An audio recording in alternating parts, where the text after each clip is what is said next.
Ce quartier République est pour nous assez emblématique. D'abord parce qu'il vient traduire une idée qui nous est chère, qui est la ville du lien, à taille humaine, où on a des places et des placettes pour se retrouver, où on partage cet espace public qui nous rassemble.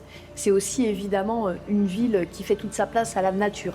Et pour nous, ça, c'est extrêmement important. Et puis, c'est la ville du quart d'heure. Ça veut dire la ville où on a à proximité, tout près de chez soi, à la fois le commerce de proximité, mais aussi les services publics de proximité.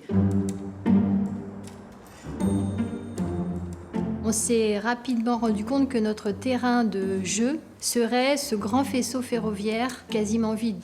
Et donc le seul déjà là qu'on avait, c'est le faubourg voisin. Faire aussi bien qu'un tissu faubourien qui s'est transformé avec le temps, c'est très compliqué. Mais il n'empêche que ça nous a guidés. On a fait des petits lots eux-mêmes redivisés en parcelles. Et ça, c'est important pour se dire que la ville qu'on lègue, finalement, c'est une ville qui va pouvoir continuer à évoluer comme la ville historique. À l'intérieur de cette ville qui est quand même métropolitaine, il y a différentes manières d'habiter. Ce sont des logements, bien sûr, mais ce sont aussi des bureaux, ce sont aussi des activités artisanales, ce sont aussi des équipements, ce sont aussi des petits commerces. C'est ce mélange fin de différents programmes qui va faire la vie du quartier.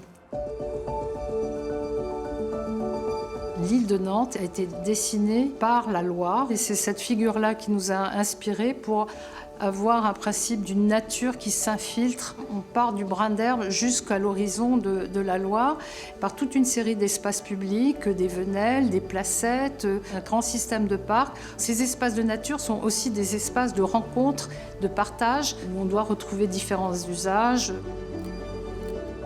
Quand on conçoit un quartier aujourd'hui, on a un gros enjeu environnemental. On a travaillé à un ensemble de prescriptions assez ambitieuses afin de décarboner la construction d'un côté, mais aussi de concevoir des bâtiments, des logements, des bureaux qui sont bioclimatiques. On a beaucoup de mutualisation.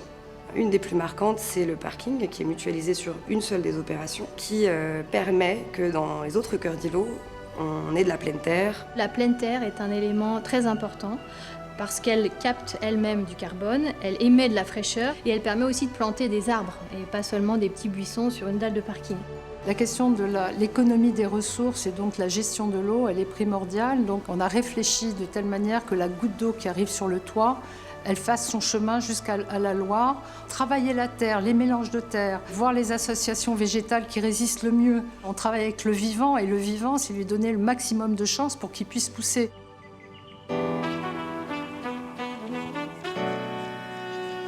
La première fois que je suis arrivé, sur le quartier, il n'y avait rien qui était construit. J'ai pris des photos dans tous les sens pour garder des souvenirs de l'évolution, de comment ça va se passer.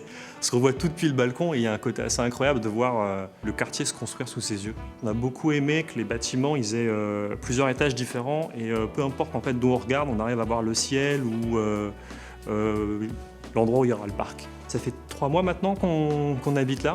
Le quartier en fait est déjà super vivant. Les commerces sont implantés super rapidement. La pizzeria, le vélotiste, un bar et les terrasses en fait ont été prises d'assaut tout de suite. En bas de chez nous, on va avoir une distillerie. On a déménagé en début d'année sur le quartier République. C'est au cœur de Nantes et c'était important pour que nos salariés puissent accéder à nos locaux de manière assez facile, notamment en vélo. Et c'est un quartier qui est en devenir. Il y a eu un petit effet waouh quand on a pu voir les grands espaces, les aménagements et puis surtout le dernier étage avec une grande terrasse et des gros volumes et qui permet vraiment d'avoir un environnement parfait pour travailler.